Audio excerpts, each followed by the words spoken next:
Hey, Barry, welcome to the show. It's great to have you here. It's great to be invited. So, where in the world are you at the moment? I'm in sunny New Haven, Connecticut. Are you being facetious when you say sunny New Haven, Connecticut? I am. It's raining out. Rain and snow and all kinds of It's bad weather. it's not snowing. It's Not May. snowing. It's So, not just a snowing. bad economy and rain. Well, I'm very happy to have you on the show.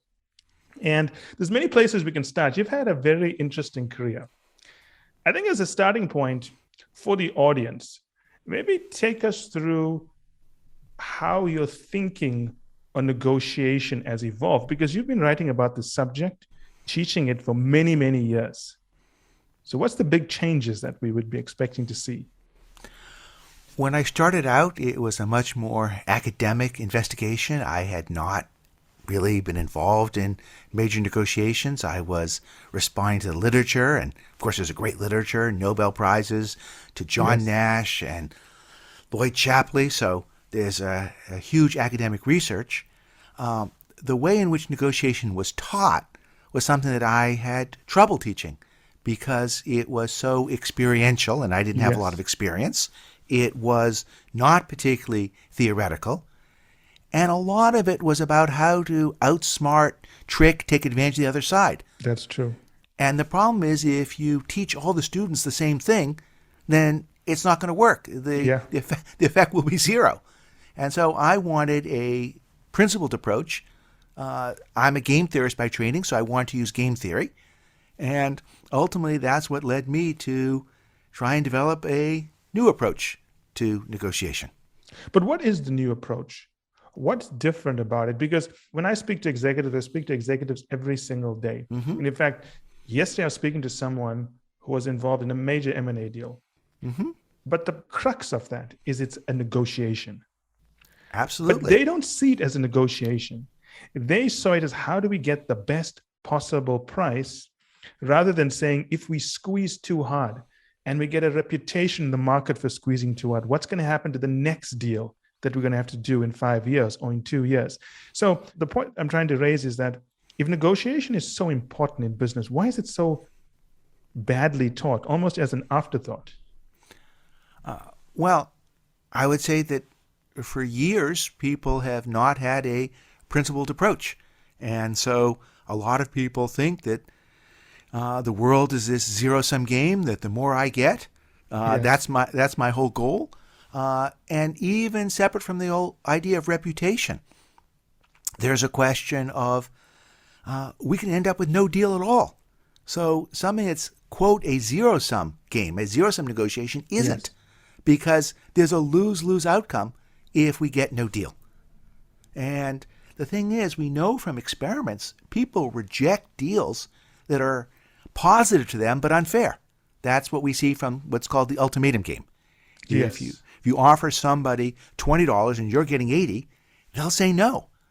And then you both get zero. But people do not reject fair deals. So But if isn't you can, fair very subjective? What is it is, fair? yeah, so that's the F word in negotiation. And the problem is people throw it around all over the place Yes. without ever defining it. And so one of the things we're going to do today is define what the negotiation is about. And then when we've done that, we'll actually know what fairness means. So fairness is relative to the deal being negotiated. Absolutely. It's actually relative to the negotiation pie. So let's talk about that. You have a new book called Split the Pie. Clearly, I'm not going to show this book to my family during Thanksgiving because they're not splitting any pies. But let's talk about this, right? Because you talk about the additional value being created. That's absolutely correct. So Now, I haven't heard people talk about it. So maybe unpack that for the audience. What is additional value?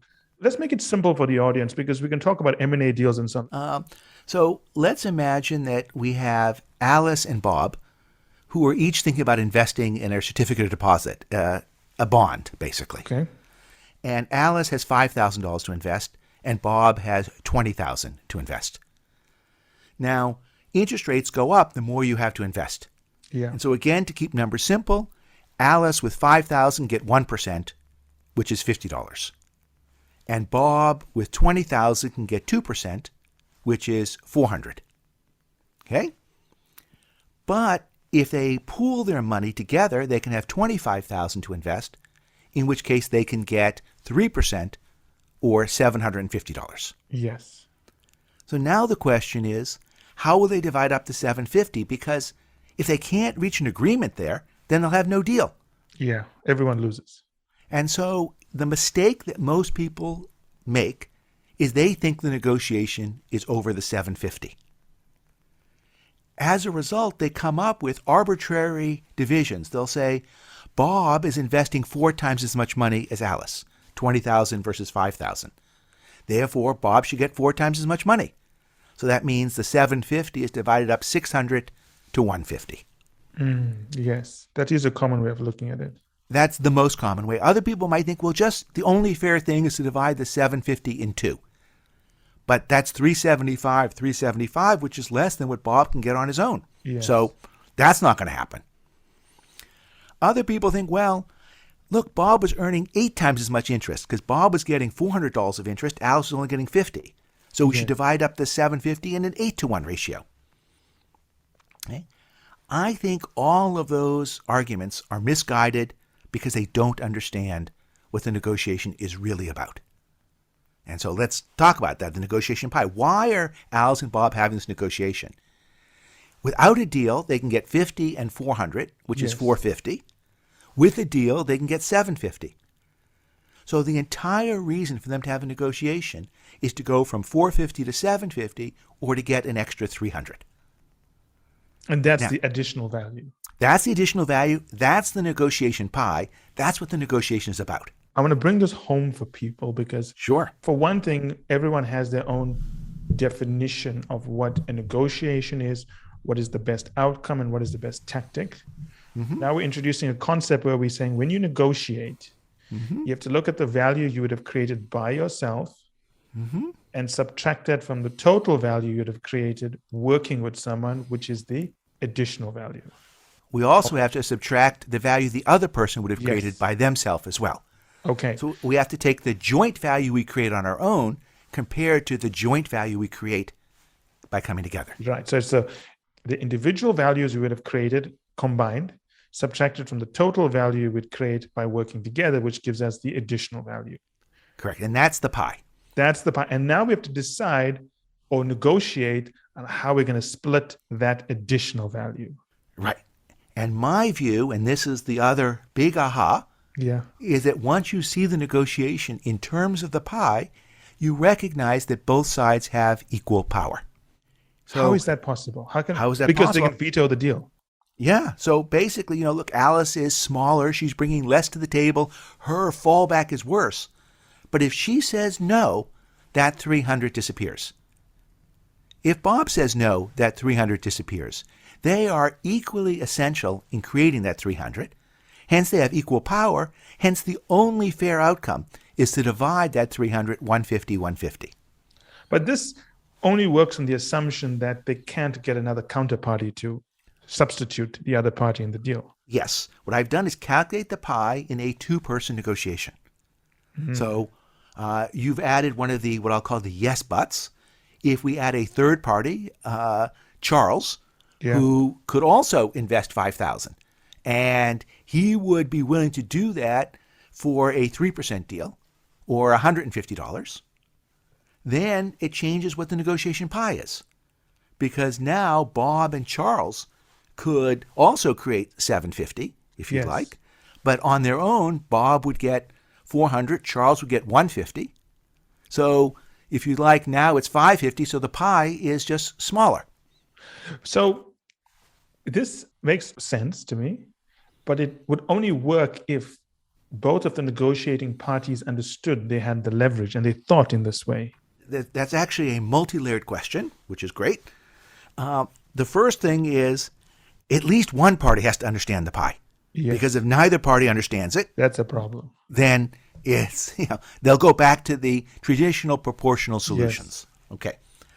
Now, what happens if Alice is the only one who understands it?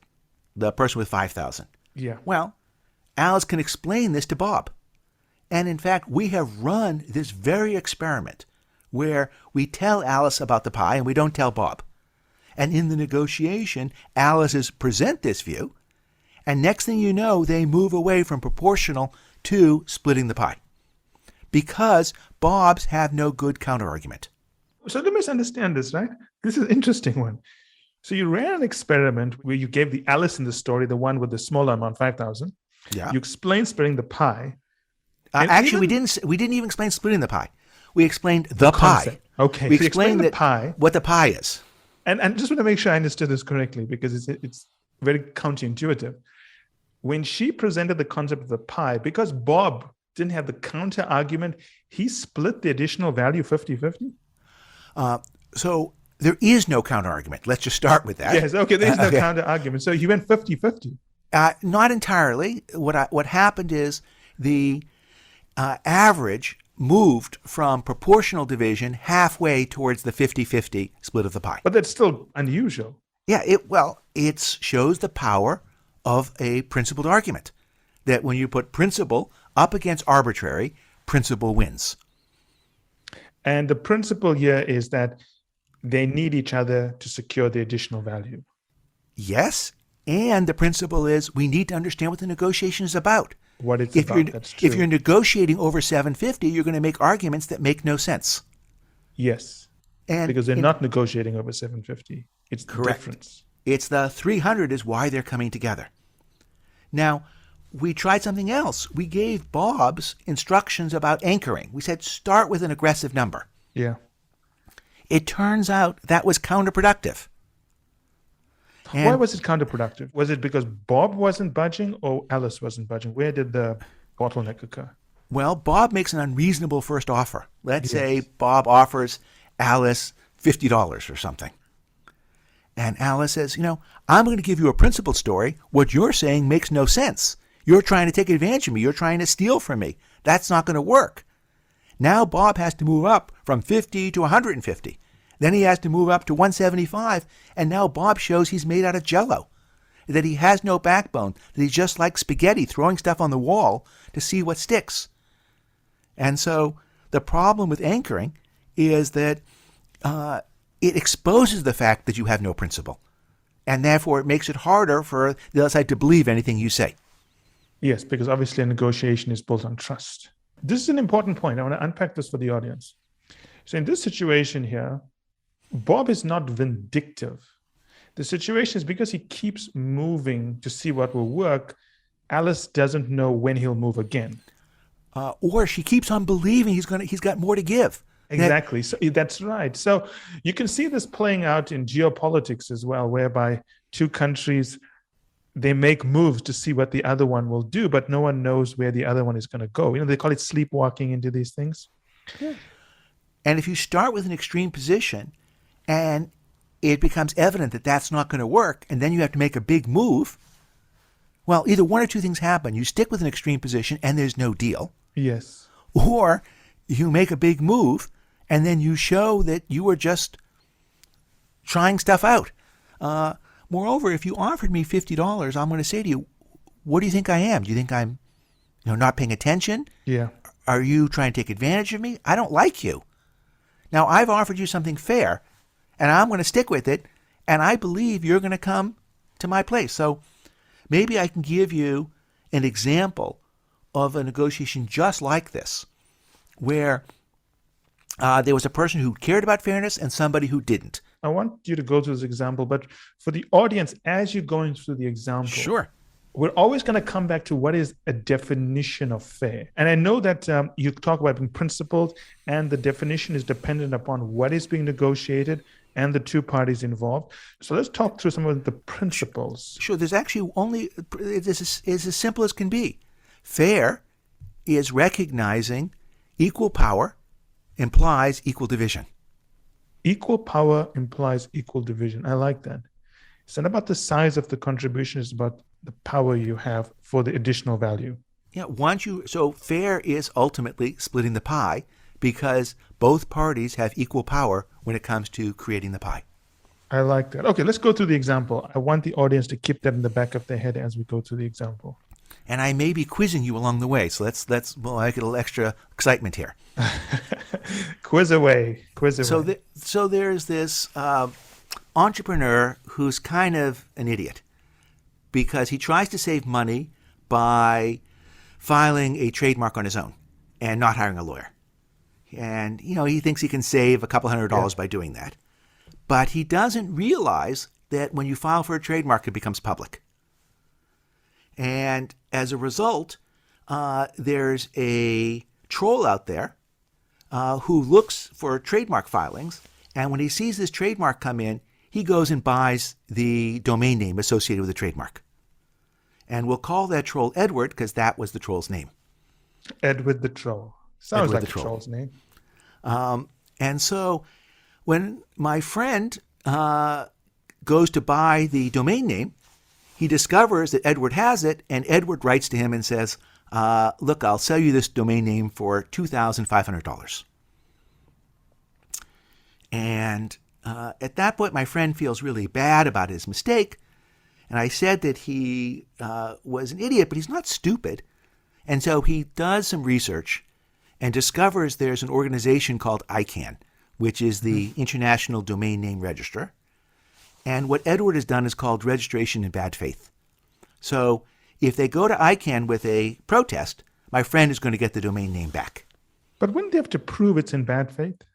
Because it could have just been a guy who was thinking about starting a business based on that name. How did they prove it wasn't the alternative?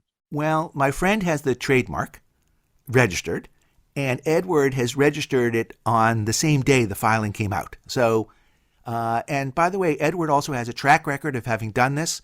He's gone in front of ICANN. Oh, he's a real troll. Okay, he's a real troll. He's done this three times in the past and lost every time.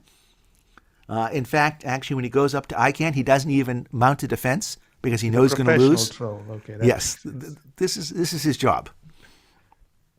And ICANN's dispute resolution process cost $1,300.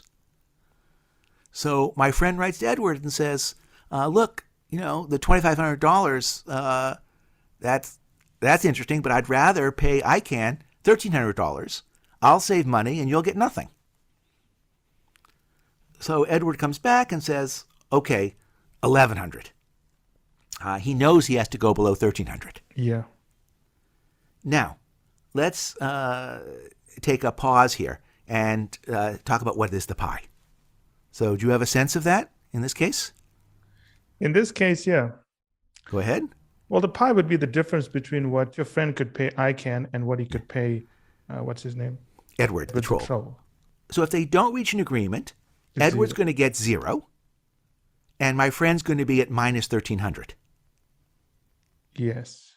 If they do reach an agreement, the sum of the two numbers is going to be 0, because whatever my friend pays Edward is going to be a minus for my friend and a positive for Edward. So we're going to go from minus $1,300 to 0.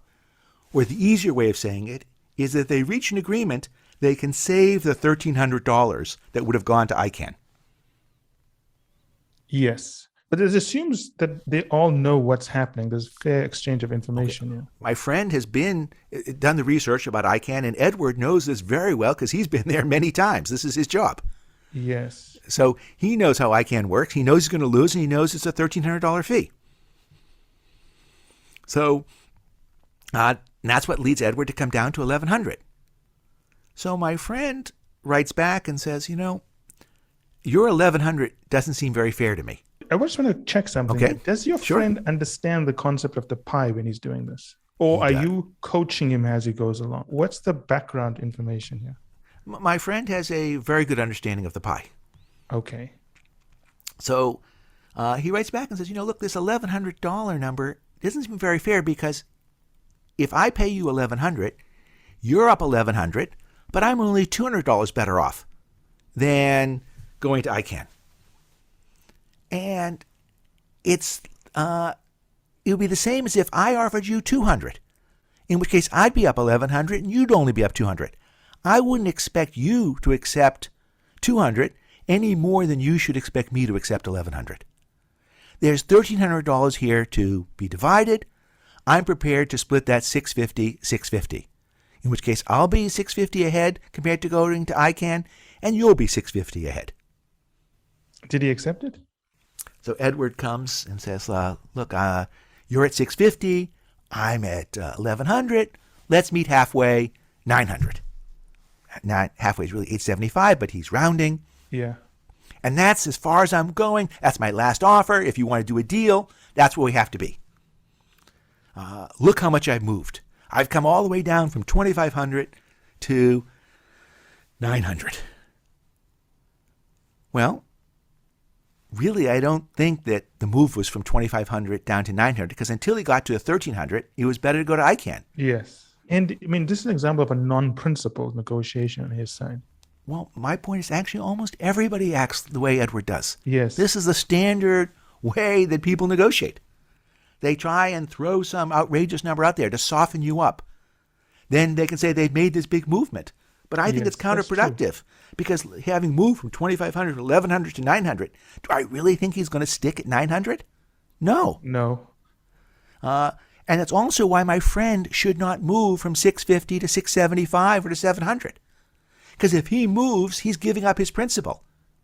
And instead, he's now playing Edward's game. So what my friend does is actually doesn't respond. And a week later, Edward accepts the offer.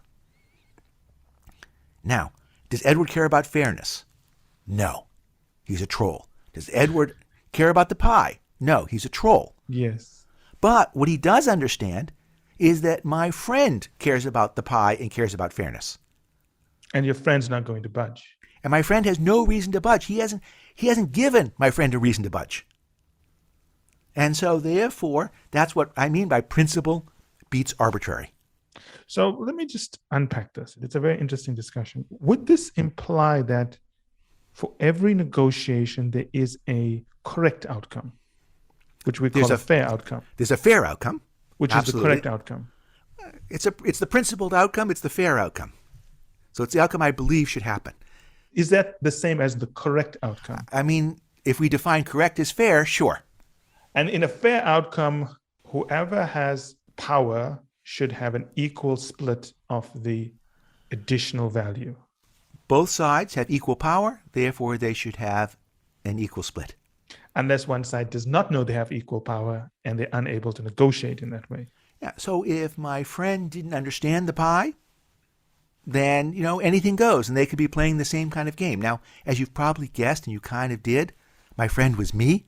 Yes. Kind of figured that out, Barry. Yeah.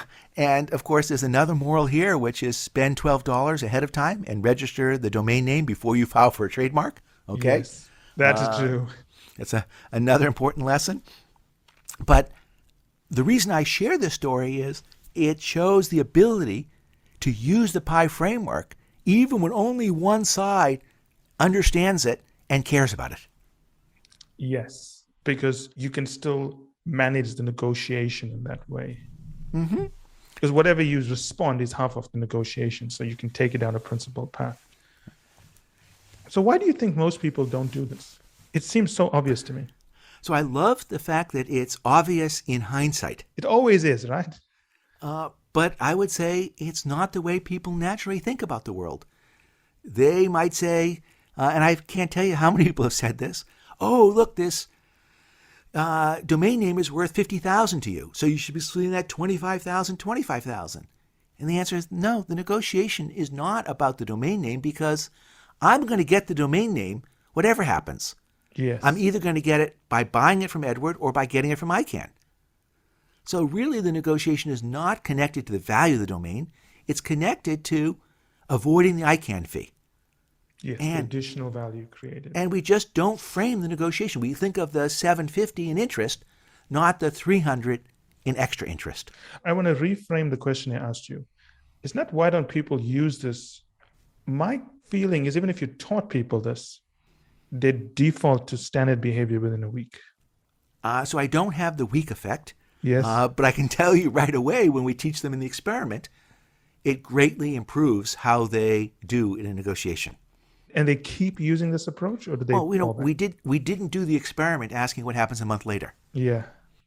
But I can tell you that there are many examples from my students who, years after the course, have told me about how they were able to apply this approach and end up with more money in a negotiation. Do you have an example of this being used in a corporate setting so we can see how companies have applied this?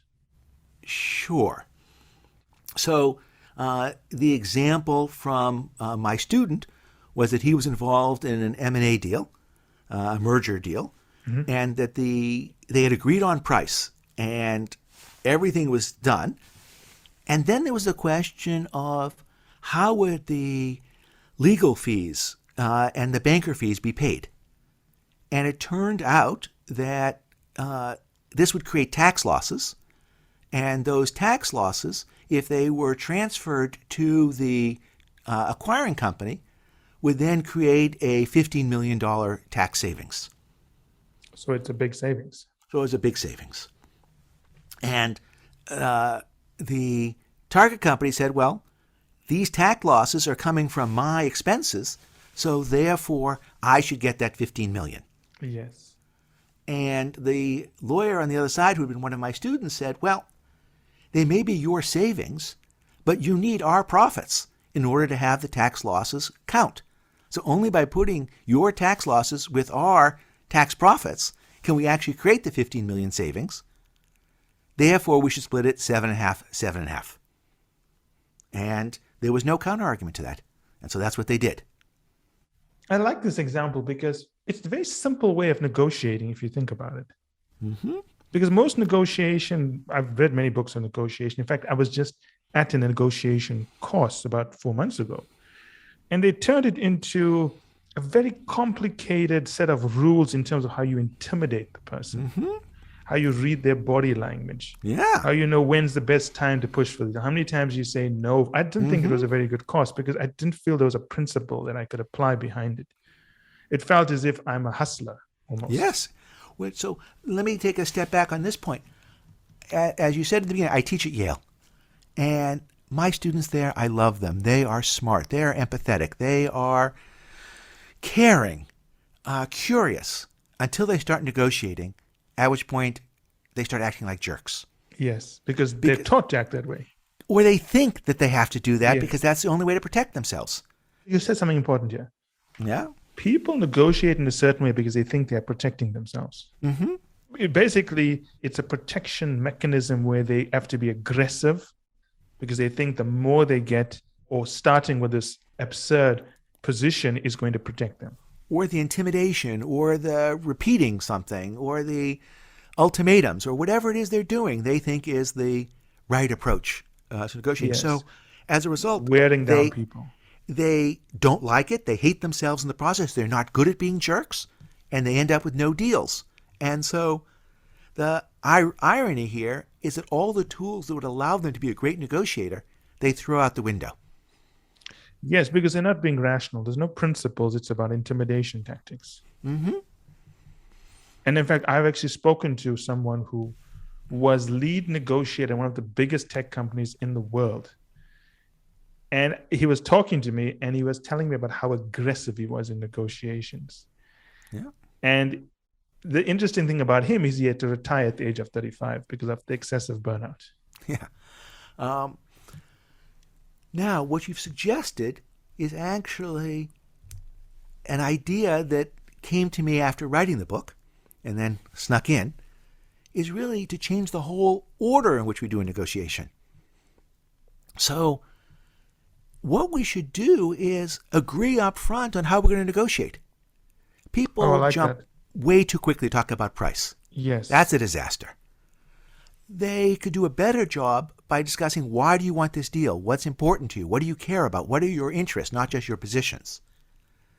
But even before we get to that, can we agree up front that what we're going to do is create a big pie and split it? Well, let's just unpack that so the audience can think about how to do that. So let's assume I'm going to buy a house, right? Which is a very fraught, tense negotiation. For most people, it's the biggest purchase they'll make in their lives.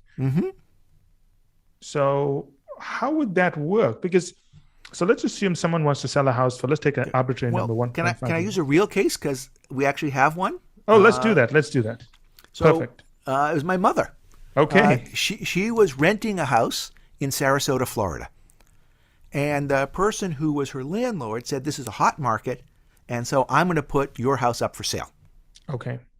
But because I like you, because you're the tenant there, and blah, blah, blah, I will sell you this house for $790,000 rather than the $800,000 I'm planning on listing it for.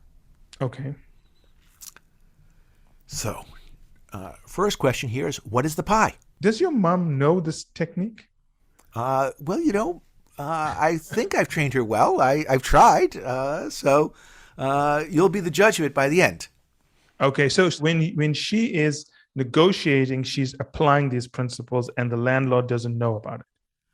Well, she's going to explain it to the landlord pretty quickly. Okay. So what's the pie in this case? Well, in the United States, there's this crazy system where real estate agents tend to take 5% of the purchase price of a house. Yeah, that's about right. In Australia, they do auctions, which is much more sensible. But here, we have this crazy real estate deal, agent fee. And so if he lists this house and doesn't sell to my mother, he's going to pay 5% to a real estate agent, which is roughly $40,000. And so my view is that's the pie in this negotiation, that if my mother were to buy this house, they can save the real estate agent fee. And so she writes back saying, look, I think there's a $40,000 agent fee that we can save, and I'd be happy to split that with you, $20,000, and pay the market price for the house, minus the $20,000. So he writes back and says, Marcia, I don't think you understand. This is a hot market. I have more power here, so therefore I should get more of that $40,000. Okay, what do you think about that argument? Well, obviously it doesn't make sense because if your mom walks away, he's going to have to pay the...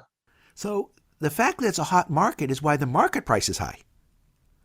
But that's not why you should split the pie any differently. So she says, look, if you get $800,000 from some other buyer, you're going to net $760,000. And if I buy this equivalent house from some other seller, I'm going to have to pay $800,000. And that gap, that $40,000 gap, is only achievable. We can make that savings only if I buy from you and you sell to me. And so we need each other to save that $40,000, so that's why we should do it 2020. It's almost as if the principle you're applying is looking for an alignment of interests here. The negotiation is about our joint interest.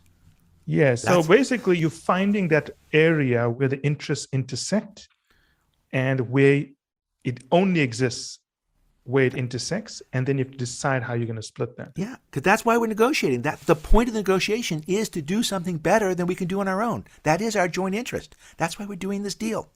See, most people don't think about negotiation like that. Where you said it now is a very nice way of describing it. How can we do something better by working together? And how do we make the deal work? Because it can be better if we work together. Because most people, when they're going to a negotiation, it's about how do I get the best deal for myself, and I don't care about the other person. So then what happens is what we've done is turn negotiation from a back and forth argument into what I'll call a data exercise. Because what's the market price? Well, this was a housing development. There were 5 other sales on that street in the last 6 months. So just look at price per square foot and adjust this house based on its size compared to the other houses that have sold. And you're done. And he gets it. And now he actually becomes a convert. And he says, look, if instead of each of us hiring our own lawyer, we both hire the same lawyer to act as a neutral, impartial party, we can save another $2,000. And my mom says, yeah.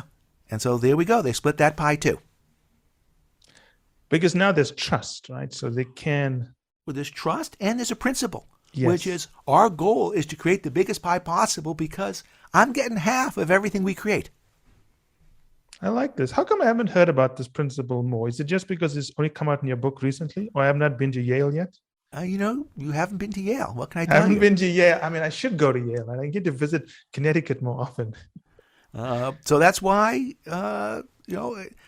you don't want to go and just say the same thing everybody else is saying.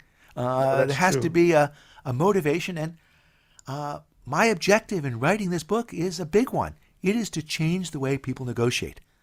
I think you've actually changed maybe the definition of negotiations. Because for most people, the negotiations are about getting the best deal. Yeah. This is about creating value and splitting the pie fairly. Well, by the way, I think that is the way to get the best deal. Because let's be clear, if the two parties together can't do better than having the biggest pie. Yes. And so, and if we've established that right up front that we're going to split the pie, then what are we going to spend our efforts on? Making the pie big. And we're always going to have a deal. We're not going to run into headlocks and deadlock and end up with 0-0. And that example you gave with your mom, they made the pie bigger by only having one lawyer as well. Yeah, so first they saved the $40,000. Yeah. Because if he had insisted on $790, my mom said, you know what? I think you're being a jerk. That I gave you a principled argument. You're making a ridiculous argument. I don't like dealing with people who are obstinate. And the thing is, my mom is risking $10,000. He's risking $30,000. Yes, but the value can only be created together. Yeah, so you make me an argument that says why I should split it other than 50-50. I'll listen to you. But I don't listen to random, arbitrary arguments, threats, ultimatums, BS. I can imagine how much value is being lost because of the way parties negotiate today. Yeah. And I've seen it all the time. Car negotiations, home negotiations. You see it a lot during divorces. I mean, that's like the most fraught negotiation of all, where everyone's going in and asking for everything and there's no principle at all. Well, in some states, there actually is a principle, which is the spouse is entitled to half the value created during the marriage. And so actually, it's very much a split the pie. The challenge is, I don't know if you've seen the Ted Lasso show on Apple TV. Only season one. Season one. Well, so the spouse basically wants to destroy the team that her husband had created to, because her goal is to make his pie small. Well, yes, I mean, California has that rule as well. Most states 50-50. But the thing is, then it's all the hiding of the assets. And Sure. That's what makes it very fraught process. But, or even sometimes just destroying the asset because you don't want the other person to enjoy it. So yeah, I've seen that. That's pretty common. Spending things and giving it away and hiding things and moving it into the names of family members and so on. But I can imagine that if both parties understood the additional value of working together to increase the size of the pie, I mean, for the start, you could save on all those lawyer fees. Absolutely. And, look, I've been married with the same woman for 40 years, so I'm probably the wrong person to ask here. But the truth is, divorced parents often have, custody, and they're joint custody, and they have to figure out how to make that work, and they're going to be at weddings together, and they're going to be at engagement parties and births and grandparents. And if you can't be together in the same room, that's going to be super hard. That's going to make the pie small. So finding a way to remain friends makes the pie a whole lot bigger. I like that example, because when most people think of a divorce, they think about the marriage ending, but the relationship doesn't end. Yeah, especially if you don't have kids, okay, the relationship might very well be over. Yeah. But if you do have kids, that relationship is never done. Yes, but even without kids, I mean, there's paperwork and things you need from your spouse. Sure. Years later, maybe they have some copy of some rare document, and they're hiding it because you screamed at them and threw a chair at them during the negotiation. Benny, this was amazing. I actually enjoyed this immensely. It's one of the best podcasts I think we've done this year, because I think it's a very simple concept. It's a very useful concept, and I can see it having a big impact with our audience. So I want to thank you for this. It was amazing. You did an amazing job explaining something that I think we take so much for granted. We all think we are good negotiators, but nobody really has a set of tools and principles that they can use that's so easy to understand. So I really like this. I can see myself using this quite a lot in my own life, actually. And that's always the personal test I have. If I speak to someone, can I use it myself with clients? Can I use it myself in my personal life? And I can see this being very useful. I hope you keep teaching this, because I think it's great. I hope your new book does well, because it's such a powerful concept. And I can't say that about many new tools I get exposed to. This is one of the better ones. Well, I appreciate that. I like to say there's nothing so practical as a good theory, and it allows you to cut through all of the clutter that gets people confused, making arguments that end up being self-serving. And our goal is to turn something that is a challenging competitive process into a cooperative process. Now, look, I don't just claim I'm going to be nice to the other side. Yes. Let's be clear. I'm not saying to Edward, hey, there's $1,300 pie, you can have 1,200 of it, because anything better than 1,300 works for me. Yes. It's like, no. And people say also in negotiation, you can never let the other side know what your BATNA is, your fallback. Well, I revealed it. I told him, look, my fallback is paying 1,300, but you know what? That doesn't mean I'm going to pay you 1,200. So essentially what we've done is, by having people understand what the negotiation is about, having a principle connected with it, and starting off the negotiation by talking about how we're going to negotiate, you're going to say, wait a second, that didn't even feel like a negotiation. That felt like it was a problem solving. Now, let me end by saying, yeah, there are a lot of yes buts. What if there are more than two parties? What if one side cares about the pie a lot more than the other? Why should the party that's the bigger party reveal this to the smaller party? So I talked to you about when Alice knew, but not Bob. But what if only Bob knows about it? Should Bob reveal this to Alice or not? And so there's a lot of questions that aren't yet we didn't have a chance to get to. How do you grow the pie? What are the tools for making that happen? And that's why there's a book, not just a podcast. Yes, and I think the idea of growing the pie through the negotiation is something parties don't really think about. They see it as something fixed. I must get the most of it, rather than how do I have these principles, work with the counterparty so we can grow the pie so we both can get more of this pie. Absolutely. Do you want an example of that? Let me know. Yes, please. Yeah, let's do that. Okay. So imagine a couple is selling a gas station. So did you say selling a gas station? Selling a gas station, a petrol station for the rest of the world. And their goal in life is to take a trip around the world on a sailboat. That's nice. And they think they're going to need $500,000 to do that. The problem is the station is only worth $470,000. And so they're asking for an amount that's just unreasonable. Now, the first question I say is, should they reveal to the buyer why they're selling the station? Do you have a view on that? Yes, I think they should.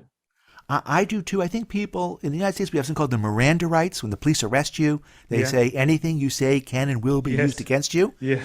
People think a negotiation is like that. Yes. And so I can't reveal why I'm selling. But there are bad reasons for selling and good reasons. A bad reason is there's a leak in the storage tank, and my gas station is about to become a Superfund site. So from the buyer's perspective, my wanting to take a trip around the world is actually a good reason. It's a good reason, yeah. And so you're not buying a lemon. I'm not buying a lemon. So people will do white lies. They'll say things like, I plan to retire, and effectively not reveal what's going on. But if the buyer is curious and says, wow, a trip around the world, you're young. It's, we want to do this while we're still young. Great. And what are you going to do after you finish the trip? Well, that's actually an issue for us, that we're going to need a job when we come back, and we're a little worried about that. So one of the things we need is a reserve fund to help us resettle when we come back. Oh, that's interesting. Well, you're great station managers. Would you like a job working for our company managing? I can't promise you it's the same station, but we have lots of gas stations. Wow, that's a great example of how using the other information to offer something different. Would that work for you? And so I'm trying to give the other side what it is they want, because if I can get them on that boat, what happens? I get to own the station. So I don't try and give them more money, but when I understand what they really want, my goal is to give it to them. So then I think, well, what else? What other problems do you have? It's like, well, what are you going to do with the boat when you come back? It's like, actually, all of our savings are going to be tied up in that boat. And we're going to need the money from that boat to get a down payment on an apartment. You say, oh, boy, so you mean you're going to sell the boat? Yeah, we're going to sell the boat. Are you worried about a fire sale? Yeah, we don't want to have to sell that boat too quickly. Oh, so if I were to give you a loan against that boat when you come back so that you could wait 6 months before selling it rather than 6 weeks, would that help? Yeah, that'd be amazing. Now, let's say what happens here. I've created a big pie because I've solved two problems of theirs. Now, they're going to have to pay me for that by giving me a lower price for the station. Okay. But you know what? Their man should take their trip. and I'm managing to get the station. Yes, because you are focusing on what the other party wants. You're getting to the root cause. Yeah. I'm getting to their problems that I can solve and Yes. create value. Because if they have to sell the boat at a price that's $50,000 too low because it's a fire sale and I can avoid that, I've created a $50,000 pie that I get 25,000 of. Yes. And that's That's good for both amazing. of us. That's a very different mindset about how to create value. It's about going past what you think the transaction is about to understanding how the other party views the transaction. Why are they doing it? Why is it important to them? Mm-hmm. And it's so much easier to have these conversations once we've agreed that our goal is to create a big pie and split it, because now I don't have to watch my back. Yes, I'm going to lose some money in the sense that I'm going to get a little less for my station, but I'm going to save the 50,000 on the fire sale part. Yes, and it's about getting them to understand that. Well, it's the principle, right? Mm-hmm. Additional value, talk them through it. And in this way, you're talking them through it without lecturing them. You're showing them the value. I am exploring together. Yes. What's ironic typically in these cases is it isn't that the person says, oh, could you give me a loan? Or, I really need a job when I come Nobody back. says that, right? Well, they didn't even think of my Yes. offering that, and they don't know what my capabilities are. And so they have to just reveal what their problems are, some of which I can solve. They may say, I need maintenance on my boat when I'm away. Well, I can't help you with that. That was a nice one. How about putting your logo on my sales? No, I don't really want two scruffy people advertising my brand. Thank you very much. So not all ideas are going to go and make a pie bigger. But if our objective is to make a big pie, then we share what we can each do for the other. Yes. And what I like about this is it's not a discussion about money. It's about discussion about value. Mm-hmm. And making that value, the pie, as you call it, the bigger, so everyone benefits more than if they had to find another counterparty. Mm-hmm. And that's this other motto or message, if you like. I want to give the other side what it is they want. In this example, is this a personal story of yours? No, it's a case that I teach with my students. Okay. And it's an interesting question of what fraction of them are able to see these interests, because if they don't, then either one of two things happens. They don't do a deal, Yes. which is sad, or they overpay, which is sad. Which is also sad.